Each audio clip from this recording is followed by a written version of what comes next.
무슨 말씀이세요? 식당 팔아서 돈 많이 받으셨다면서요? 그 돈으로 빚을 갚고 나니 얼마 남지 않았어. 그동안 너가 돈 달라고 할 때마다 말아야 되나 말아야 되나 고민 많이 했다. 에이, 말도 안 돼요. 어머니, 갑자기 왜 이러세요? 그게 다가 아니야. 작년에 땅 샀다고 했던 거 기억하니? 거기에 투자했다가 큰 손해를 봤어. 너희 아버지 친구 소개로 시작했는데 지금은 생활비도 빠듯한 상황이야. 첫째와 반대로 둘째 아들은 걱정스레 물었습니다. 어머니, 왜 진작 말씀 안 하셨어요? 저희가 도와드렸을 텐데. 너희한테 짐 되기 싫어서. 그리고 너희도 각자 가정이 있잖니. 그런 게 어디 있어요. 저희는 가족인데 서운해요. 맞아요, 어머니. 자식들 뒀다가 어딨어요? 이렇게 힘들 때 힘이 되라고 있는 거잖아요. 그때 첫째 아들이 다시 말을 꺼냈습니다. 엄마, 설마 빚 갚아야 돼서 우리한테 준 거 도로 돌려달라는 건 아니죠? 저희는 절대로 못 줍니다. 그렇게 아시고 엄마 사정은 엄마가 알아서 챙기세요. 첫째야, 너 사정 어려웠을 땐 나한테 돈 달라고 그렇게 얘기하더니 이제 와서 내가 어려워지니 칼같이 손절하겠다는 거니?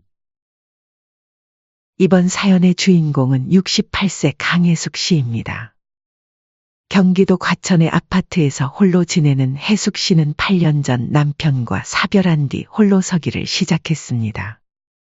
그리고 얼마 전까지 운영하던 작은 식당을 권리금 받고 매각해 노후를 준비했죠.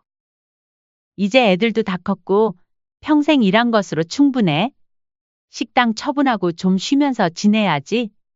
혜숙 씨는 언제나 그랬듯 두 아들 김경수와 김정수를 위해 아낌없이 베푸는 어머니였습니다.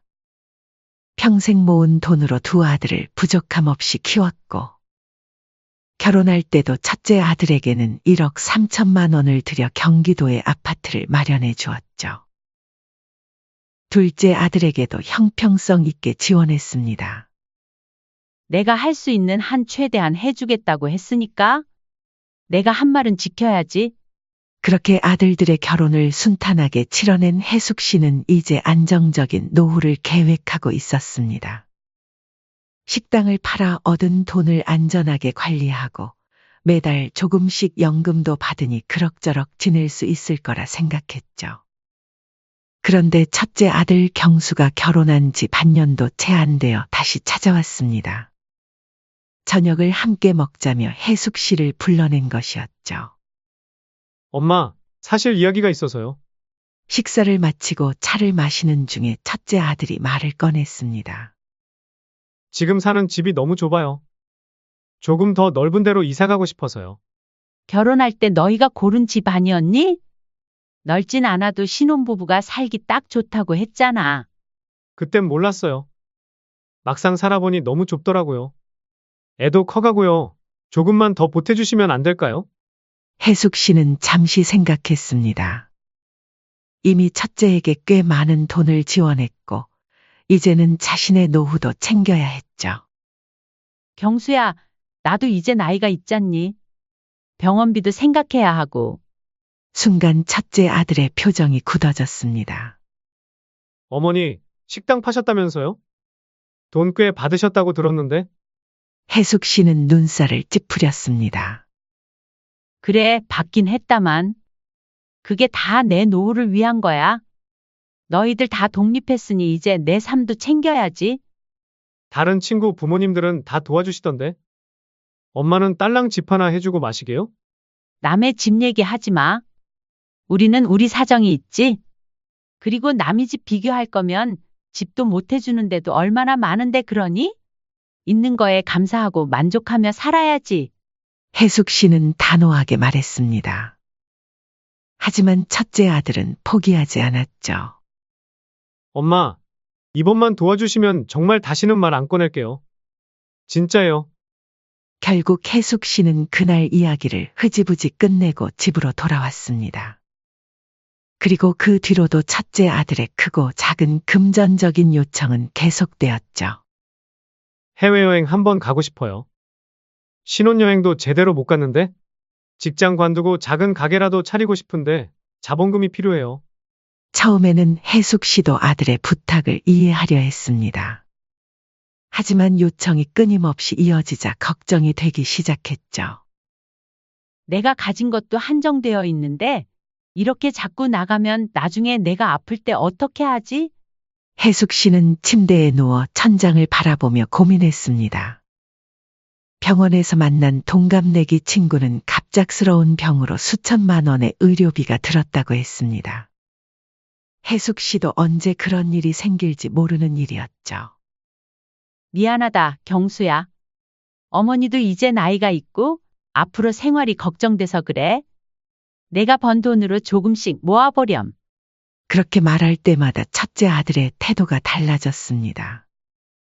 전화도 잘 받지 않고 가끔 만나도 얼굴에 서운함이 가득했죠.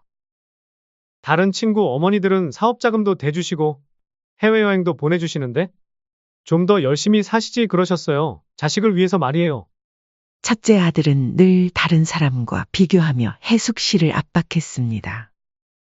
하지만 그때마다 혜숙 씨는 이제 단호하게 선을 그었습니다. 평생 아들들을 위해 살아왔지만 이제는 자신의 남은 인생도 소중하다는 것을 깨달았기 때문이었죠. 그렇게 첫째 아들과의 관계는 날이 갈수록 냉랭해졌습니다. 처음에는 연락이 뜸해지더니 이제는 혜숙 씨가 먼저 전화를 해도 바쁘다며 금세 끊어버리곤 했죠. 한 달에 한 번 정도 만나던 식사 자리도 2달, 3달로 간격이 벌어졌습니다. 경수야, 이번 주말에 시간 있니? 오랜만에 밥이나 먹자. 혜숙 씨가 전화를 걸었지만 첫째 아들의 대답은 차가웠습니다. 이번 주말은 약속이 있어요. 다음에 시간 되면 연락드릴게요. 그 다음은 좀처럼 오지 않았습니다. 결국 혜숙 씨가 첫째 집 근처까지 찾아가 겨우 만난 자리는 불편함으로 가득했죠. 경수야, 요즘 잘 지내니? 회사는 어때?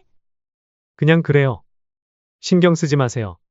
대화가 이어지지 않았습니다. 첫째 아들은 밥을 먹는 내내 휴대폰만 들여다보았죠. 가끔 고개를 들 때면 마치 빚쟁이를 대하듯 불편한 표정이었습니다. 식사가 거의 끝나갈 무렵 첫째 아들이 입을 열었습니다. 어머니, 이번에 좋은 사업 아이디어가 있어서요. 돈만 있으면 정말 잘 될 것 같은데. 혜숙 씨는 깊은 한숨을 내쉬었습니다. 경수야, 그 얘기는 이미 했잖니. 이제 더 이상 지원은 못 해준다. 첫째 아들의 얼굴이 일그러졌습니다. 남들 다 해외여행 가는데 우리도 한번 가고 싶다는데 그것도 안 도와주시고. 사업 한번 해보겠다는데 그것도 안 도와주시고. 엄마는 우리한테 관심이 없으신 것 같아요. 혜숙 씨는 차분하게 대답했습니다. 관심이 없어서가 아니라 현실적으로 생각해야 해서 그래 그 정도 도와줬으면 그만 만족도 할 줄 알지 그러니. 우리 집사람 친구 시어머니는 사업 자금 5천만 원을 그냥 주셨대요. 그런데 어머닌 왜? 그만. 내가 다른 집 얘기는 하지 말라고 했지? 남의 집은 남의 사정이 있는 거야. 혜숙 씨의 목소리가 높아졌습니다. 주변 테이블에서 시선이 쏠렸지만 신경 쓰지 않았습니다. 평소 참기만 했던 혜숙 씨에게서 이런 반응이 나오자 첫째 아들은 당황한 듯 했습니다. 알겠어요. 그냥 잊으세요. 차라리 땅을 파는 게 돈이 더 잘 나오겠네요. 그렇게 불편한 식사가 끝났습니다. 집으로 돌아오는 길, 혜숙 씨는 가슴이 무거웠습니다. 아들을 위해 최선을 다했지만 이제는 서로 마음의 거리가 생겨버린 것 같았죠. 내가 잘못하고 있는 걸까? 하지만 그렇게 자책하는 것도 잠시였습니다. 박신의 어머니는 아들 사업한다고 집까지 다 팔아 쏟아부었다더니 결국 사업은 망하고 이제 병원비도 제대로 못 내신다면서.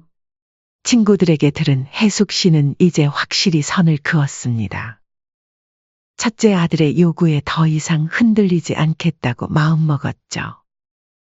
그러자 말다툼이 더 잦아졌습니다. 어머니는 우리 형편은 생각도 안 하시는 거예요? 내가 왜 너희 형편을 생각 안 해? 결혼할 때 많이 해줬잖니. 그걸로 부족하다는 거야? 맨날 첫날 그때 얘기만 하시네요. 그건 그때고, 지금은 지금이잖아요. 이런 상황이 반복되자 혜숙 씨는 정신적으로 많이 지쳤습니다. 밤마다 잠을 설치기 일쑤였고, 심하면 가슴이 두근거리기도 했죠. 이렇게 계속되면 병만 얻겠구나. 고민 끝에 혜숙 씨는 과감한 결정을 내립니다. 둘째 아들 부부까지 함께 불러 대화를 나누기로 한 것이었죠. 정수야, 이번 주말에 경수네랑 같이 저녁 먹자. 어머니가 할 얘기가 있어. 네, 어머니. 무슨 일 있으세요? 와서 얘기하자. 혜숙 씨는 그날 밤 오랜만에 두 아들과 며느리들을 한자리에 모았습니다. 분위기는 어색했습니다.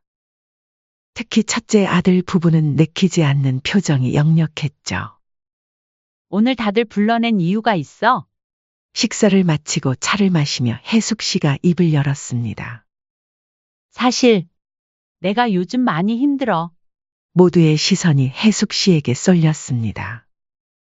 첫째 아들은 의아한 표정이었고 둘째 아들은 걱정스러운 얼굴이었죠. 엄마, 무슨 일 있으세요? 불안하게 왜 갑자기 그런 말을 하세요? 둘째 아들이 물었습니다. 혜숙 씨는 잠시 눈을 감았다가 다시 떴습니다. 그리고 준비했던 말을 꺼냈죠. 사실 내가 경제적으로 많이 어려워. 너희들한테 말하고 싶지 않았는데 이제는 더 이상 혼자 감당하기 힘들어서. 첫째 아들의 눈이 커졌습니다. 무슨 말씀이세요? 식당 팔아서 돈 많이 받으셨다면서요? 혜숙 씨는 천천히 고개를 저었습니다. 그 돈으로 빚을 갚고 나니 얼마 남지 않았어. 사실 지금 살고 있는 아파트도 대출 받아서 겨우 유지하고 있는 거야. 그동안 너가 돈 달라고 할 때마다 말아야 되나 말아야 되나 고민 많이 했다. 에이, 말도 안 돼요. 갑자기 왜 이러세요? 첫째 며느리가 의심스러운 눈초리로 물었습니다. 그게 다가 아니야. 작년에 땅 샀다고 했던 거 기억하니? 거기에 투자했다가 큰 손해를 봤어. 너희 아버지 친구 소개로 시작했는데 지금은 생활비도 빠듯한 상황이야. 둘째 아들이 충격받은 표정으로 물었습니다. 어머니, 왜 진작 말씀 안 하셨어요? 저희가 도와드렸을 텐데. 너희한테 짐 되기 싫어서. 그리고 너희도 각자 가정이 있잖니. 그때 둘째 아들이 말을 꺼냈습니다. 그런 게 어디 있어요? 저희는 가족인데 서운해요. 맞아요, 어머니. 자식들 뒀다가 어딨어요? 이렇게 힘들 때 힘이 되라고 있는 거잖아요. 둘째 며느리도 걱정되는 말투로 말을 꺼냈습니다. 방 안에 침묵이 흘렀습니다. 첫째 아들 부부는 서로 눈길을 주고받았고 둘째 아들은 걱정스러운 표정으로 어머니를 바라봤습니다. 엄마, 설마 빚 갚아야 돼서 우리한테 준 거 도로 돌려달라는 건 아니죠? 첫째 아들이 말했습니다. 지금까지 내가 너희에게 해준 건 그대로야. 돌려받자는 게 아니야. 하지만 앞으로는 너희도 나를 더 이상 부양할 여력은 없을 거라는 걸 알아줬으면 해. 너네들도 이제 나이를 먹을 만큼 먹었으니 그만 바라거라. 혜숙 씨의 목소리가 살짝 떨렸습니다. 거짓말을 하는 것이 쉽지는 않았지만 이 방법밖에 없다고 생각했습니다. 엄마, 그런 사정이 있는 줄 몰랐어요. 저희가 도와드릴게요. 매달 생활비라도 보태드릴. 혜숙 씨는 둘째 아들의 말을 자르며 손을 들었습니다. 아니야, 정수야. 너희 각자 가정이 있는데 그런 부담까지 지울 순 없어. 단지 내 사정이 이렇다는 걸 알아줬으면 해서 말한 거야. 너희도 이제 알 건 알아야 하잖니? 그날 밤 첫째 아들 부부는 일찍 자리를 뜨겠다며 급하게 먼저 일어났고 둘째 아들 부부는 조금 더 남아 혜숙 씨의 손을 잡아주었죠. 어머니, 정말 힘드시면 언제든 말씀하세요. 제가 힘닿는 데까지 도와드릴게요. 고마워. 말이라도 따뜻하게 해줘서 정말 고맙구나, 정수야. 혜숙 씨는 둘째 아들의 진심 어린 말에 마음이 따뜻해졌습니다. 하지만 동시에 죄책감도 느꼈죠. 거짓말을 한 것이 마음에 걸렸지만 이대로 계속 끌려다닐 수는 없다고 생각했습니다. 이제 두고 봐야지. 내 자식들이 어떤 반응을 보일지. 해숙 씨는 그날 밤 오랜만에 편안한 마음으로 잠자리에 들었습니다. 어떤 결과가 나오든 적어도 자신의 선택에는 후회가 없었습니다. 이제 자신의 노후와 행복을 위한 첫걸음을 뗀 것 같았죠. 그렇게 선언을 한 다음 날부터 해숙 씨의 예상은 빗나가지 않았습니다. 첫째 아들 경수는 완전히 연락을 끊었습니다. 단 한 번의 전화도 문자도 오지 않았죠. 해숙 씨가 먼저 연락을 해보려고 해도 전화기가 꺼져 있거나 부재 중 전화만 남을 뿐이었습니다. 경수야, 혹시 시간 되면 연락해 줄래? 무슨 일 있는 건 아니지? 해숙 씨는 한 번, 두 번, 세 번 메시지를 남겼지만 답장은 없었습니다. 어느새 보름이 지나고 해숙 씨는 마음이 무거웠습니다. 자식과 이렇게 소원해지는 것이 처음이었기 때문이죠. 그러던 어느 밤 갑작스레 초인종 소리가 울렸습니다. 시계를 보니 밤 11시가 넘은 시간이었습니다. 해숙 씨는 조심스럽게 현관문 앞으로 다가갔습니다. 누구세요? 어머니, 저예요. 경수. 문을 열자 술 냄새를 풍기며 비틀거리는 첫째 아들이 서 있었습니다. 평소에는 단정하던 모습이 엉망이었죠. 눈은 충혈되어 있고 셔츠는 구겨져 있었습니다. 경수야, 무슨 일이야? 이 시간에? 아들은 아무 말 없이 안으로 들어와 쓰러지듯 소파에 앉았습니다. 해숙 씨는 물 한 잔을 따라 주었습니다. 물 마시고 진정해. 무슨 일 있니? 경수는 물을 단숨에 마시고 해숙 씨를 바라봤습니다. 눈에는 분노와 원망이 가득했죠. 어머니도 별 수 없네요. 무슨 소리야, 갑자기? 아내랑 싸웠어요. 시댁도 별 수 없다고 하더라고요. 어머니가 돈이 없으시니 우리 힘으로 살아야 한다고. 해숙 씨는 가슴이 철렁했습니다. 자신의 거짓말이 첫째 부부의 불화까지 일으킨 것이었습니다. 그래서 내가 뭐라고 했는지 알아요? 아무 말도 못했어요. 부끄럽더라고요. 경수의 목소리가 떨렸습니다. 해숙 씨는 당황스러웠지만 차분하게 대응하려 했습니다. 그래서 여기까지 온 거니? 집에 가서 잘 풀어봐. 부부 사이에 다툼은 있을 수 있어. 풀긴 뭘 풀어요? 어머니, 노후 대비도 제대로 안 하시고 뭐 하셨어요? 아버지 돌아가시고 8년이나 됐는데 이렇게 말하면 엄마는 또 집 해줬다고 하겠죠? 됐네요. 그 코딱지만한 집 해줬다고 맨날 생색은. 경수의 목소리가 높아졌습니다. 술 기운에 평소 쌓아둔 불만이 터져 나오는 것 같았습니다. 그리고 이건 꼭 짚고 넘어가야 해요. 저희한테 주신 집 달라고 안 할 거라 하셨으니 그 약속은 지키셔야죠. 아내가 걱정하더라고요. 어머니가 나중에 마음 바꾸실까봐. 저도 걱정되고요. 설마 엄마가 자식 발목 잡진 않으시겠죠? 확실하게 말해줘요, 제발.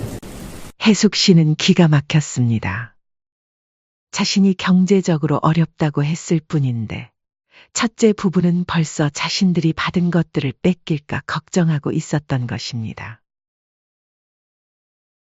내가 언제 너희 것 달라고 했니? 그때 말했잖아. 그런 건 걱정 안 해도 된다고. 직접 그런 말씀은 안 하셨지만 누가 알아요? 나중에 정말 어려워지시면. 해숙 씨는 깊은 한숨을 내쉬었습니다. 이것이 자신의 첫째 아들의 진짜 모습이라니 가슴이 아팠습니다. 경수야, 늦었다. 이제 그만하고 집에 가. 내 아내와 잘 대화해봐. 나는 너희 것 달라고 한 적 없고 앞으로도 절대 그럴 일 없을 거야. 지금은 그렇게 말씀하시지만 그만. 내 일은 내가 알아서 할 테니 너는 내 가정이나 잘 챙겨. 해숙 씨의 단호한 태도에 경수는 더 말을 잇지 못했습니다. 그는 비틀거리며 현관으로 향했고 문을 나서면서 한마디를 남겼습니다. 어머니, 우리도 살기 힘들어요. 그냥, 됐어요. 문이 닫히고 혜숙 씨는 그 자리에 한동안 서 있었습니다. 마음은 무거웠지만 동시에 어떤 확신이 생겼습니다. 자신의 거짓말이 비록 의도치 않은 결과를 가져왔지만 첫째 아들의 진짜 모습을 볼 수 있었던 것이죠. 반면 둘째 아들 정수의 반응은 완전히 달랐습니다.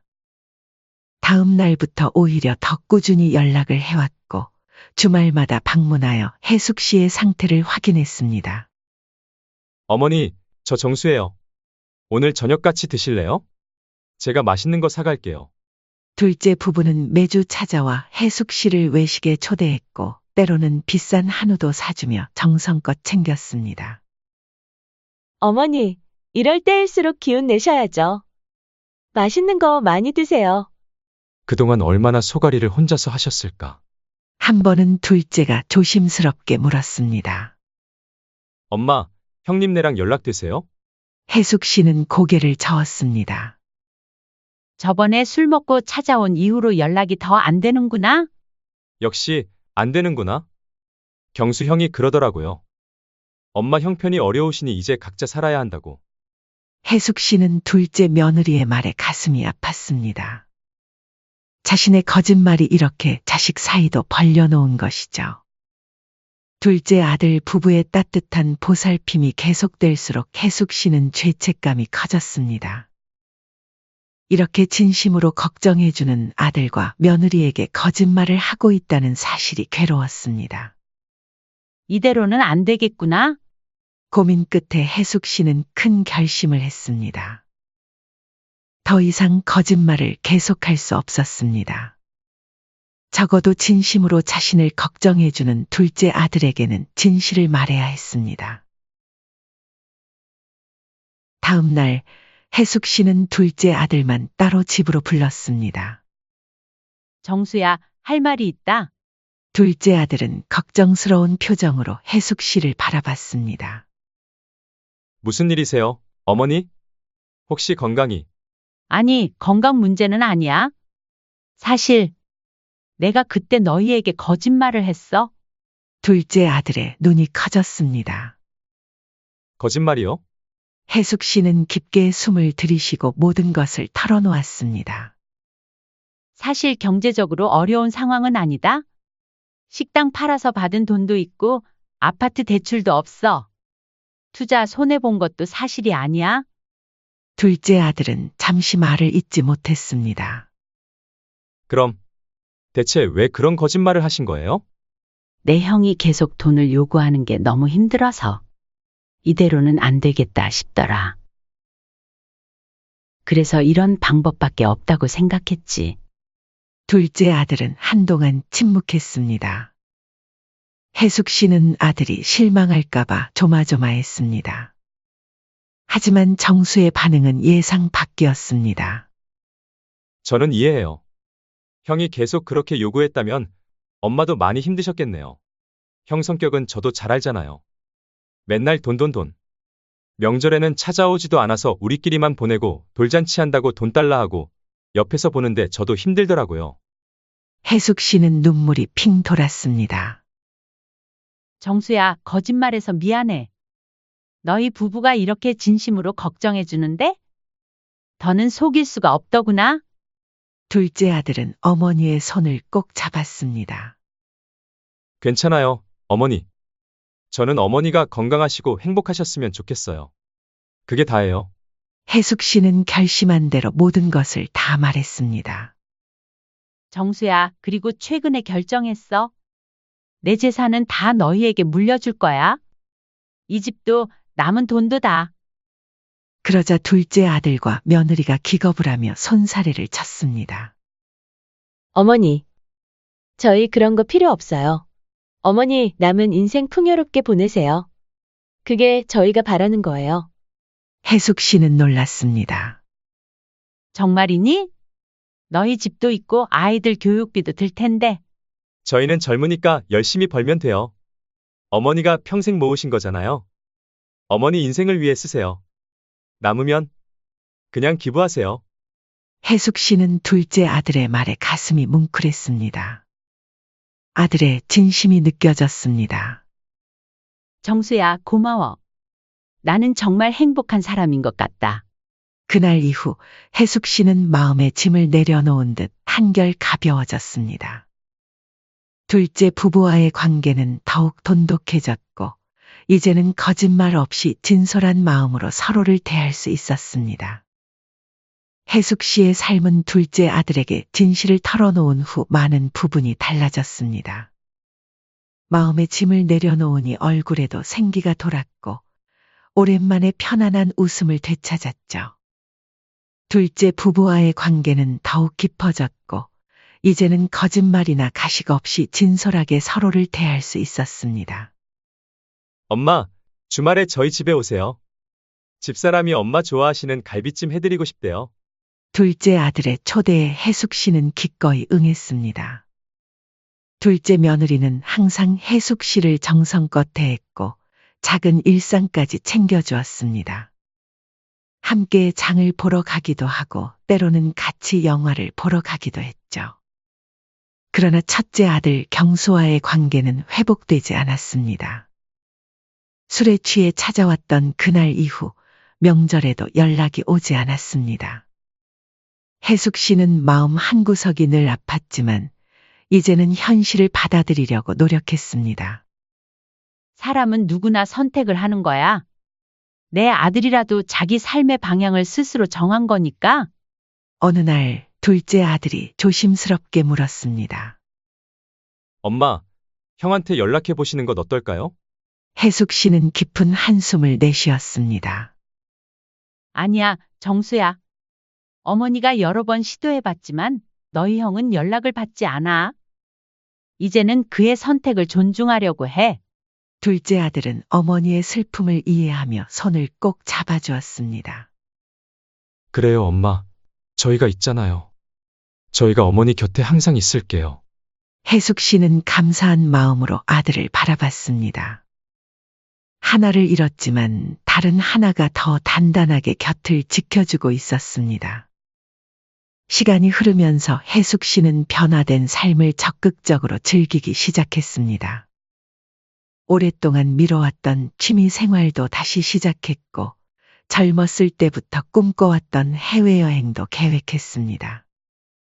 식당을 팔아 모은 돈을 자신을 위해 의미 있게 쓰기로 한 것이었죠. 어머니, 이번에 터키 여행은 저희도 같이 가요. 휴가 맞춰놨어요. 둘째 며느리가 즐겁게 말했습니다. 그래, 함께 가면 더 좋지. 해숙 씨는 둘째 부부와 함께하는 시간이 늘어날수록 첫째 아들의 부재로 인한 아픔이 조금씩 누그러지는 것을 느꼈습니다.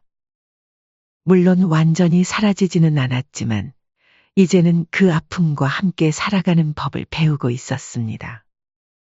명절이 다가오자 해숙 씨는 예전처럼 풍성한 상을 차리려고 준비했습니다.